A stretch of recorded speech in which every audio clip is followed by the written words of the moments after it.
एक घने जंगल के किनारे एक बड़ी नदी बहती थी।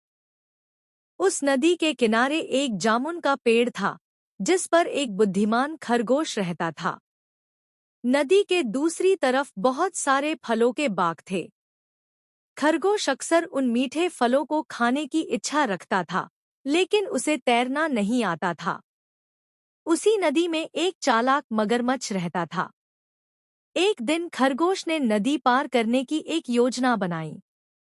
उसने मगरमच्छ को आवाज दी और कहा, मगरमच्छ भाई, क्या तुम्हें पता है कि राजा ने जंगल के सभी जानवरों की गिनती करने का आदेश दिया है?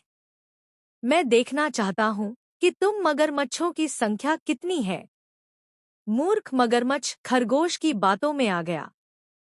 खरगोश ने कहा, तुम सब नदी में एक कतार में खड़े हो जाओ, ताकि मैं तुम्हारी पीठ पर कूदकर तुम सबको गिन सकूं।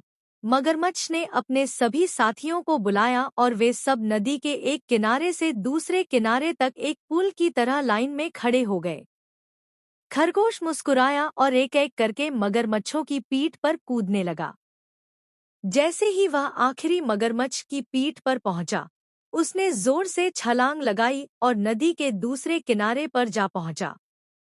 किनारे पर सुरक्षित पहुंचकर खरगोश हंसते हुए बोला, मूर्ख मगरमच्छ, मुझे तुम्हारी गिनती नहीं करनी थी, मुझे तो बस नदी पार करनी थी। मगरमच्छ अपना सा मुंह लेकर रह गया और खरगोश मजे से फलों के बाग की तरफ निकल गया। अपनी सूझबूझ से खरगोश ने न केवल नदी पार की, बल्कि एक शिकारी से अपनी जान भी बचा ली। ऐसी ही कहानियों के लिए हमारे चैनल को सब्सक्राइब करें।